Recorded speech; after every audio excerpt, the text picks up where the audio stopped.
দ্বিতীয় বিশ্বযুদ্ধের ব্যাপক ধ্বংসযজ্ঞের পর যখন গ্রেট ব্রিটেনের আধিপত্য দুর্বল হয়ে পড়ে, তখন বিশ্বে দুটি শক্তির উদ্ভব হয়। এক হচ্ছে মার্কিন যুক্তরাষ্ট্র এবং দ্বিতীয় হচ্ছে ইউএসএসআর বা সোভিয়েত ইউনিয়ন। বিশ্বযুদ্ধের পর মানুষ ভাবছিল যে হয়তো এইবার পৃথিবীতে শান্তি বিরাজ করবে এবং মানুষ যুদ্ধের হাত থেকে মুক্তি পাবে। কিন্তু এই শান্তির বিষয়টি আমেরিকা ও সোভিয়েত ইউনিয়নের পছন্দের বিষয় ছিল না। এই দুটি দেশই পৃথিবীর উপর শাসন করতে চেয়েছিল, পৃথিবীর প্রত্যেকটি দেশকে নিয়ন্ত্রণ করতে চেয়েছিল, যার জন্য পৃথিবীতে ঠান্ডা লড়াইয়ের জন্ম হয়, যার জন্য এশিয়া ও ইউরোপের বহু দেশ ধ্বংস হয়ে যায়। বিশ্ব সেই সময় এক নতুন দৌড়ে নেমে পড়ে, আর সেটি ছিল পারমাণবিক অস্ত্র নির্মাণের দৌড়। যেখানে একদিকে সোভিয়েত ইউনিয়ন এবং আমেরিকা সামরিক জোট বানাতে ব্যস্ত ছিল, সেখানে অন্যদিকে বিশ্বের আলাদা আলাদা দেশগুলি এই দুটি দেশের মধ্যে কোনো একটি দেশের সাথে হাত মিলিয়ে পরমাণু শক্তিতে পরিণত হওয়ার স্বপ্ন দেখছিল। এই ঠান্ডা লড়াইয়ের সময় 1962 সালে কিউবার ক্ষেপণাস্ত্র সংকট সংঘটিত হয়, যার ফলে বিশ্ব তৃতীয় বিশ্বযুদ্ধের দ্বারপ্রান্তে পৌঁছে যায়।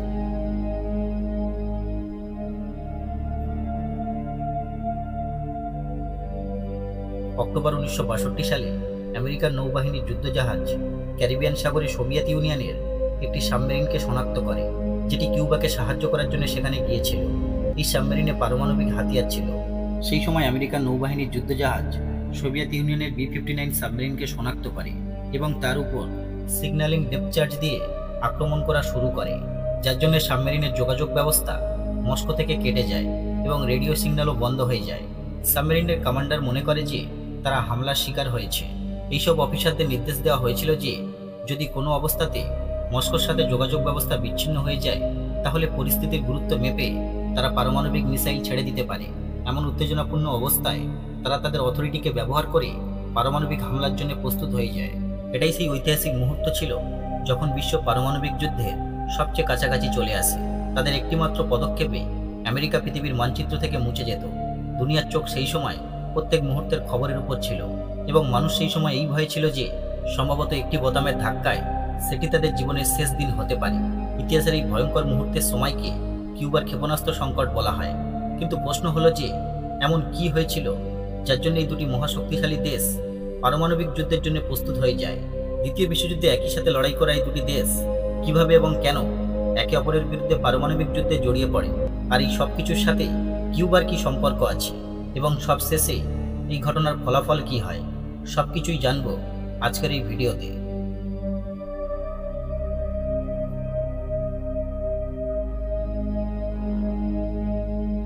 এই কাহিনী শুরু হয় 1945 সালের পর থেকে।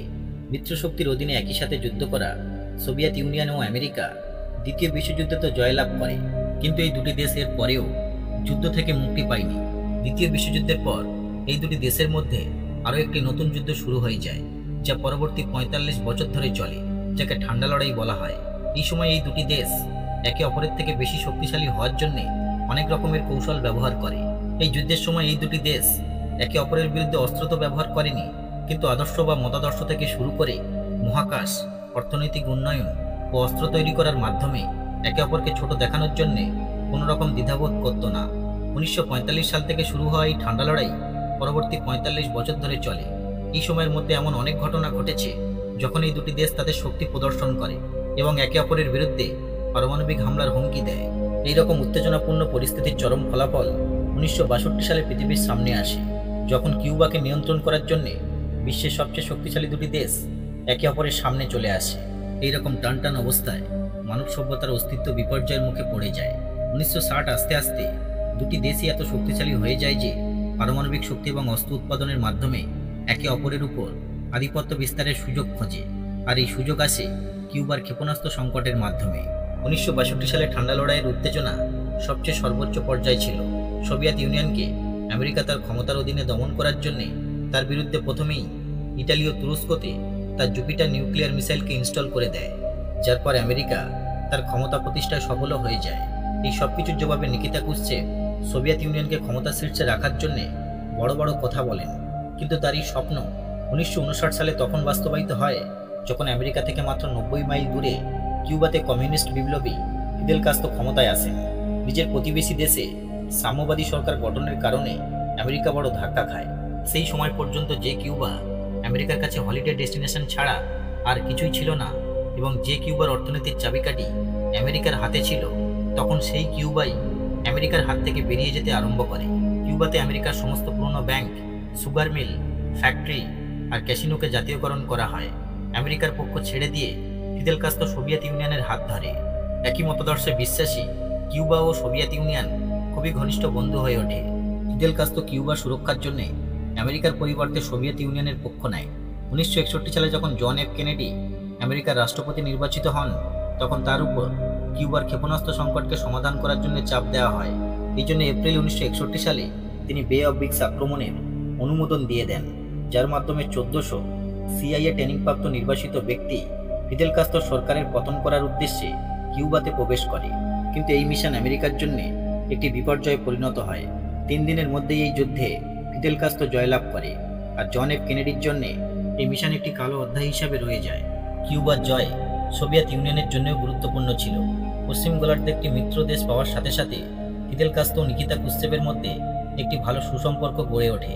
এই জন্য আমেরিকা কিউবাতে দ্বিতীয়বার হামলা করার আগে নিকিতা ক্রুশ্চেভ কিউবাতে পারমাণবিক ক্ষেপণাস্ত্র স্থাপনের সিদ্ধান্ত নেন। যদি সবকিছু পরিকল্পনা মাফিক হয়, তাহলে তিনি স্বয়ং হাভানায় আসার কথা ভাবেন, যাতে কিউবার সাথে ফর্মাল ডিফেন্স এগ্রিমেন্ট ঘোষণা করতে পারেন। এই সবকিছু করার মাধ্যমে নিকিতা ক্রুশ্চেভ আমেরিকার বিরুদ্ধে ইউনাইটেড ফ্রন্ট গঠন করতে চেয়েছিলেন। 1962 সালে ক্ষেপণাস্ত্র রাখার বিষয়টি সম্পূর্ণ গোপন রেখে আমেরিকান গোয়েন্দা সংস্থার নাকের নিচ থেকে এই গ্রেট মিসাইল গ্যাম্বেলকে নিয়ে খেলতে সোভিয়েত ইউনিয়ন সফল হয়ে যায়। নিকিতা ক্রুশ্চেভের মতে তিনি ইটের জবাব পাথরের মাধ্যমে দিয়েছিলেন। তিনি আমেরিকাকে বোঝাতে চেয়েছিলেন যে যখন প্রতিবেশী দেশে পরমাণু ক্ষেপণাস্ত্র রাখা হয়, তখন ঠিক কেমন লাগে।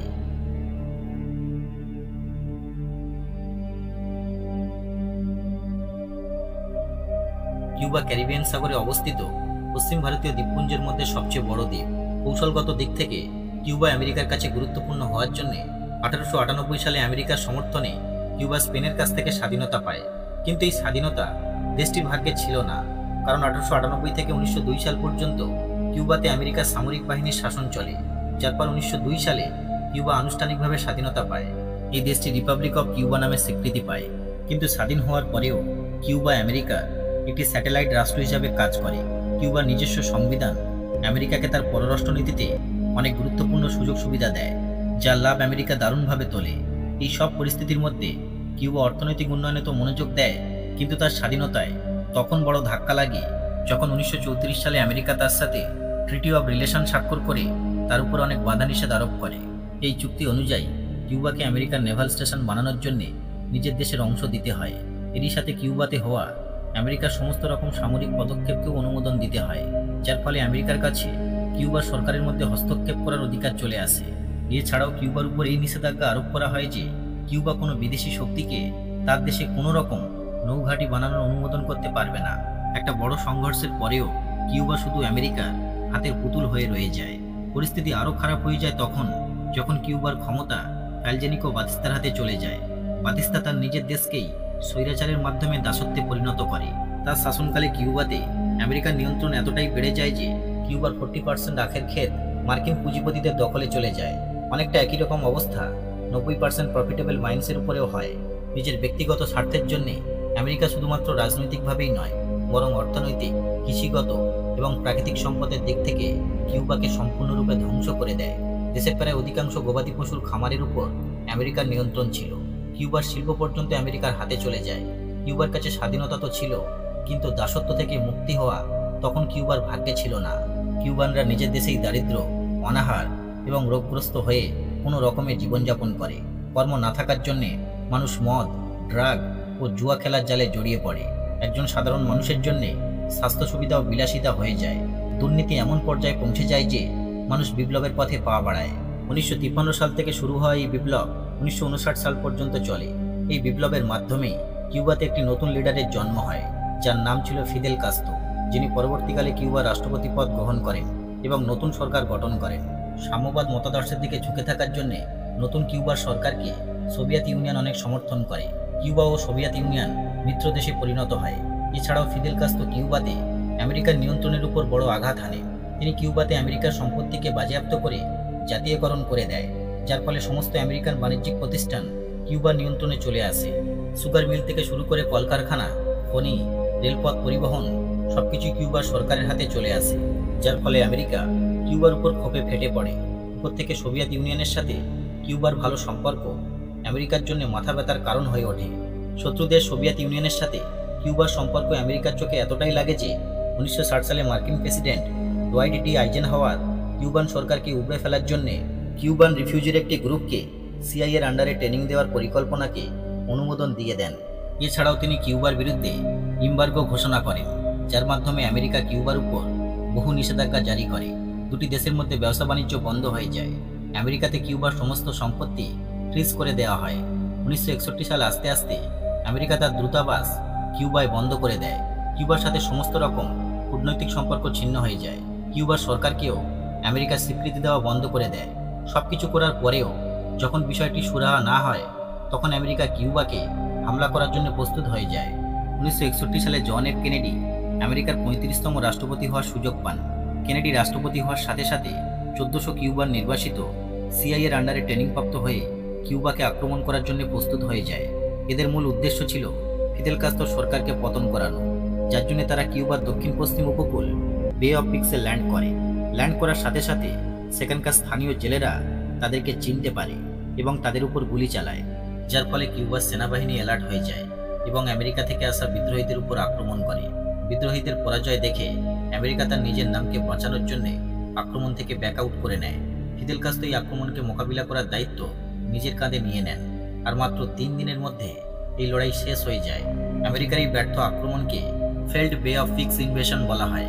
আমেরিকার পররাষ্ট্রনীতির জন্য এই আক্রমণ একটি কালো অধ্যায় হিসেবে রয়ে যায়। কিন্তু এত বড় আক্রমণের পরেও আমেরিকা চুপ করে বসেছিল না। নভেম্বর 1961 সালে কিউবা থেকে সাম্যবাদী সরকারকে সরানোর জন্য আমেরিকা আরও একটি পরিকল্পনা করে, যাকে নাম দেওয়া হয় অপারেশন মঙ্গোস। এই অপারেশনের অধীনে অনেক এক্সটেন্সিভ অভিযান চালানো হয়। একটি রেডিও স্টেশনকে সেট করে অ্যান্টি কাস্ত্রো অপপ্রচার চালানো হয়। সাধারণ মানুষের উপর সন্ত্রাসী হামলা চালানোর প্রচেষ্টা করা হয় এবং গোপন সামরিক অভিযান পরিচালনা করার ব্যবস্থাও করা হয়। সিআইএ নিজে অনেকবার ফিদেল কাস্ত্রোকে হত্যা করার চেষ্টা করে। ফিদেল কাস্ত্রো পৃথিবীর প্রথম ব্যক্তি হয়ে যান যাকে সারা জীবনে 634 বার হত্যা করার চেষ্টা করা হয়। কখনো তার ফেভারিট সিগারেটে বিষ মিশিয়ে দেওয়া হয়েছিল, বা তার কখনো ড্রিঙ্কে মারাত্মক পিল মিশিয়ে দেওয়া হয়। এই সব কিছু করার পরেও আমেরিকার সব ষড়যন্ত্র ব্যর্থ হয়ে যায়, যার ফলে কিউবা ও সোভিয়েত ইউনিয়নের সম্পর্ক আরও ঘনিষ্ঠ পর্যায়ে চলে যায়। এর ফলে 1962 সালে কিউবার সুরক্ষার জন্য সোভিয়েত ইউনিয়ন কিউবাতেই তার পারমাণবিক ক্ষেপণাস্ত্র স্থাপন করে। কিন্তু আমেরিকার কাছে এই বিষয়ের কোনো খবর ছিল না। যদিও আমেরিকা প্রথম থেকেই কিউবা ও সোভিয়েত ইউনিয়নকে সন্দেহ করত, তাও আমেরিকা এই বিষয়টি তখন জানতে পারে যখন আমেরিকার U-2 স্পাই প্লেন রুটিন সার্ভিলেন্সের সময় কিউবা দ্বীপে সোভিয়েত ইউনিয়নের পারমাণবিক ক্ষেপণাস্ত্র ক্যাপচার করে। যার পর এই খবর পৃথিবীর সামনে আসার আগে আমেরিকান প্রেসিডেন্ট একটি গোপন কমিটি এক্সকম গঠন করেন, আর এখান থেকেই কিউবার ক্ষেপণাস্ত্র সংকট শুরু হয়ে যায়। কিউবাতে ক্ষেপণাস্ত্র স্থাপনের পর আমেরিকা থ্রেট অনুভব করে। আমেরিকা মনে করে যে যদি যুদ্ধের প্রস্তুতি না নেওয়া হয় তাহলে সোভিয়েত ইউনিয়ন সবকিছু শেষ করে দেবে। তাই সোভিয়েত ইউনিয়নকে জবাব দেওয়ার জন্য আমেরিকার কমিটি অনেক পরিকল্পনার বিষয়ে আলোচনা করে। যদিও আমেরিকার সেক্রেটারি ডিফেন্স এই প্রস্তাব করেন যে সোভিয়েত ইউনিয়নের থেকে আমেরিকার কাছে বেশি পারমাণবিক অস্ত্র আছে, তাই আমেরিকার কিছু করার দরকার নেই। কিন্তু পলিটিক্যাল ব্যালেন্স অফ পাওয়ার আর নিজের সুপ্রিমেসিকে প্রতিষ্ঠা করার জন্য কমিটির মেম্বাররা বেস্ট পসিবল রেসপন্সের প্রস্তাব করেন। কিছু সদস্য পরামর্শ দেন যে ফিদেল কাস্ত্রোর উপর কূটনৈতিক প্রেসার তৈরি করে ক্ষেপণাস্ত্র সরানোর জন্য চেষ্টা করা উচিত। অন্যদিকে কিছু কমিটি মেম্বার এই পরামর্শ দেন যে আমেরিকাকে কিউবার উপর হামলা করা উচিত। এছাড়াও কিছু সদস্য এটাও বলে যে এয়ার স্ট্রাইকের মাধ্যমে সমস্ত পারমাণবিক অস্ত্রকে ধ্বংস করে দেওয়া উচিত। কিন্তু জন এফ কেনেডি এই সিদ্ধান্তে পৌঁছান যে সোভিয়েত ইউনিয়নকে আটকানোর জন্য নৌ অবরোধ হচ্ছে সবচেয়ে ভালো উপায়। এই পরিকল্পনা অনুযায়ী কিউবার চারপাশের সাগরকে আমেরিকার নৌবাহিনীর জাহাজ ব্লক করে দেয়, যার ফলে দুটি দেশের মধ্যে অস্ত্র সরবরাহ বন্ধ হয়ে যায়। 22 অক্টোবর 1962 সালে জন এফ কেনেডি টিভিতে আসেন এবং আমেরিকান জনগণকে বলেন কিউবাতে সোভিয়েত ইউনিয়নের ক্ষেপণাস্ত্র পাওয়া গেছে, যার জবাবে আমেরিকা নেভেল কোয়ারেন্টিনের সাহায্য নিয়েছে। এখানে ব্লকেড শব্দের পরিবর্তে আমেরিকান প্রেসিডেন্ট কোয়ারেন্টিন শব্দের ব্যবহার করেন, কারণ নেভেল ব্লক করাও অ্যাক্ট অফ ওয়ারের একটি অংশ। এই জন্য আমেরিকা এক্ষেত্রে নিজে যুদ্ধের শুরু করেনি, কিন্তু কোয়ারেন্টিন ঘোষণার সাথে সাথে আমেরিকা যুদ্ধের জন্য প্রস্তুতি শুরু করে। আমেরিকার সমস্ত সামরিক বাহিনীকে যুদ্ধের জন্য প্রস্তুত নেওয়ার অর্ডার দেওয়া হয়। আমেরিকার joint chief of staff DEFCON 3 alert ঘোষণা করে দেয়। এর মাধ্যমে সামরিক বাহিনীকে 5টি লেভেলে যুদ্ধের জন্য প্রস্তুত থাকতে বলা হয়, যেখানে লেভেল 1 এর মানে সবচেয়ে বেশি সতর্কতাকে বোঝায়। কিন্তু আমেরিকাতে ডেফকন 3 অ্যালার্ট লেভেল সেট হয়, যাকে 23 October strategic air command DEFCON 2-তে সেট করে দেয়। সেই সময় সারা বিশ্বের নজর আমেরিকার উপর ছিল, কারণ ডেফকন 2 থেকে এটা বুঝতে পারা যায় যে আমেরিকা যুদ্ধ করতে প্রস্তুত এবং সোভিয়েত ইউনিয়নের উপর মিসাইল অ্যাটাক করতেও প্রস্তুত। পরের দিন সোভিয়েত ইউনিয়নের লিডার নিকিতা ক্রুশ্চেভ আমেরিকার উপর প্রতিক্রিয়া দিয়ে স্পষ্ট করে দেন যে এইভাবে নেভেল ব্লকেট করা এক প্রকার অ্যাক্ট অফ অ্যাগ্রেশন, এবং এর ফলে সোভিয়েত ইউনিয়ন তার যুদ্ধজাহাজ সরিয়ে ফেলবে না, বরং যুদ্ধজাহাজ তার গন্তব্যস্থানের দিকে এগিয়ে যাবে। আর এই রকমটাই হয়। সময়ের সাথে সাথে যখন সোভিয়েত ইউনিয়নের যুদ্ধজাহাজ ক্যারিবিয়ান সাগরে আমেরিকান যুদ্ধজাহাজের সামনে এগিয়ে যায়, তখন পৃথিবীর নিঃশ্বাস যেন থেমে গিয়েছিল। মানুষ এটা মনে করতে আরম্ভ করে যে কোনো সময় দ্বিতীয় বিশ্বযুদ্ধ শুরু হয়ে যেতে পারে এবং দুটি দেশ একে অপরকে তছনছ করে দিতে পারে। 25 অক্টোবর সিআইএ জানতে পারে যে কিউবায় সোভিয়েত ইউনিয়নের পারমাণবিক মিসাইল অপারেশনাল হয়ে গিয়েছে। মানে একসময় আমেরিকার নিয়ন্ত্রণে থাকা কিউবা তখন আমেরিকার উপরেই চোখ দেখাচ্ছিল। রেগে গিয়ে John F Kennedy National Security Action Memorandum মানে NSAM 199-কে ইস্যু করে দেন, যাতে আমেরিকান পারমাণবিক অস্ত্রকে লোড করে স্ট্রাইকের জন্য প্রস্তুত করা হয়। 26 অক্টোবর আমেরিকা সিদ্ধান্ত নেয় যে আমেরিকা কিউবাকে আক্রমণ করবে। আমেরিকান প্রেসিডেন্ট আদেশ দেন যে ক্র্যাশ প্রোগ্রামের প্রস্তুতি নেওয়া হোক। আক্রমণের খবর যখন ফিদেল কাস্ত্রো পান, তখন তিনি সোভিয়েত ইউনিয়নের লিডার নিকিতা ক্রুশ্চেভকে চিঠি লিখে বলেন যে আমেরিকা পরবর্তী 24 থেকে 72 ঘন্টার মধ্যে কিউবার উপর আক্রমণ করতে পারে। এই হামলা দুটি উপায় হতে পারে। প্রথমে হয়তো আমেরিকা লিমিটেড এয়ার স্ট্রাইক করতে পারে, আর দ্বিতীয় কিউবার উপর পূর্ণভাবে আক্রমণও হতে পারে। যদি এরকমটা হয়, তাহলে কিউবাকে রক্ষা করার জন্যে আমাদেরকে প্রথমে পারমাণবিক স্ট্রাইক করা উচিত। মানে সোভিয়েত ইউনিয়ন ও কিউবা আমেরিকার উপর পারমাণবিক হামলা করতে চেয়েছিল। এছাড়াও সেই সময় কিউবার সেনাবাহিনীকে হাই অ্যালার্টে রাখা হয়। তাদেরকে আদেশ দেওয়া হয় যে যদি কোনো আমেরিকান প্লেন কিউবার ভূখণ্ডে দেখা যায়, তাহলে সেটিকে যেন শুটডাউন করা হয়। যেখানে সেনাবাহিনী যুদ্ধের জন্য প্রস্তুত নেয়, সেখানে নিকিতা ক্রুশ্চেভ ও জন এফ কেনেডির মধ্যে কূটনৈতিক আলোচনাও চলতে থাকে। নিকিতা আমেরিকান প্রেসিডেন্টকে চিঠি লিখে বলেন, যদি আমেরিকা নেভেল ব্লকেট সরিয়ে নেয় এবং প্রতিশ্রুতি দেয় যে ভবিষ্যতে আমেরিকা কিউবাকে আক্রমণ করবে না, তাহলে সোভিয়েত ইউনিয়ন তার পারমাণবিক ক্ষেপণাস্ত্র সরিয়ে নেবে। এছাড়াও কিউবার লিডার ফিদেল কাস্ত্রো কিউবাতে কোনো আক্রমণাত্মক অস্ত্র রাখবে না। 27 অক্টোবর পরিস্থিতি আরও খারাপ হয়ে যায়। দুটি দেশই পারমাণবিক যুদ্ধ থেকে মাত্র এক ধাপ দূরে ছিল সেই সময়। এই দিনটিকে ইতিহাসে ব্ল্যাক স্যাটারডে নামে পরিচিত, কারণ আমেরিকা প্রতিক্রিয়া দেওয়ার আগেই নিকিতা ক্রুশ্চেভের আরও একটি চিঠি আমেরিকান রাষ্ট্রপতির কাছে পৌঁছায়, যেখানে সোভিয়েত ইউনিয়ন চতুর্থ দাবি করে বলে আমেরিকাকে তুরস্ক এবং ইটালি থেকে তার পারমাণবিক অস্ত্র সরাতে হবে, যেগুলি সেই সময় সোভিয়েত ইউনিয়নের বর্ডারের কাছে স্থাপন করা হয়েছিল। কিউবার কাছে যে মিসাইল ছিল, সেটা তো তবুও 90 মাইল দূরে স্থাপন করা হয়েছে। এই রকম অফার নিকিতা ক্রুশ্চেভের কাছ থেকে দুবার দেওয়া হয়েছিল। কিন্তু সকাল 11টার সময় পরিস্থিতি তখন হাতের বাইরে চলে যায়, যখন আমেরিকার একটি U-2 স্পাই প্লেন কিউবার এয়ার স্পেসে প্রবেশ করে। কিউবার সেনাবাহিনী প্লেনকে শুটডাউন করার জন্য একটু সময় নষ্ট করেনি, যার ফলে সেই প্লেনে বসে থাকা আমেরিকান পাইলট রুডলফ অ্যান্ডারসন প্রাণ হারান। আমেরিকান সরকার মনে করে যে এই আদেশ সোভিয়েত ইউনিয়নের কাছ থেকে এসেছে এবং সোভিয়েত ইউনিয়ন যুদ্ধ শুরু করে দিয়েছে। এই জন্য আমেরিকান নৌবাহিনীর একটি যুদ্ধজাহাজ সোভিয়েত ইউনিয়নের B-59 সাবমেরিনের উপর অ্যাটাক করে। যখন সাবমেরিনের উপর হামলা হয়, তখন আমেরিকার এতটুকু ধারণা ছিল না যে ওই সাবমেরিনে পারমাণবিক হাতিয়ার ইনস্টল করা আছে। আক্রমণের ফলে সাবমেরিনের যোগাযোগ ব্যবস্থা মস্কো থেকে বিচ্ছিন্ন হয়ে যায়, যার ফলে সাবমেরিনের ক্যাপ্টেন ভ্যালেন্টাইন সাবিস্কি এটা মনে করেন যে দুটি দেশের মধ্যে হয়তো যুদ্ধ শুরু হয়ে গিয়েছে। এই রকম অবস্থায় সাবমেরিনের দুটি অফিসার পারমাণবিক অস্ত্র লঞ্চ করার জন্য তাদের অনুমোদন দিয়ে দেন। কিন্তু থার্ড কমান্ডার ভাসিলি আর্কিপভ বুদ্ধিমত্তার সাথে কাজ করেন। চিফ অফ স্টাফ হওয়ার জন্য তিনি পারমাণবিক অস্ত্রকে লঞ্চ করতে বারণ করেন।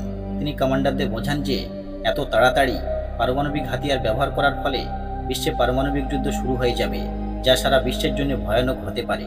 ভাসিলি আর্কিপভের এই বুদ্ধিমত্তার কাজ সারা পৃথিবীকে দ্বিতীয় বিশ্বযুদ্ধ থেকে বাঁচিয়ে দেয়। একটি আমেরিকান পাইলটের জীবন চলে যাওয়ার জন্য আমেরিকা একেবারে নড়ে চড়ে বসে। জনগণ সরকারের কাছে একটি কঠোর সামরিক পদক্ষেপের দাবি জানায়।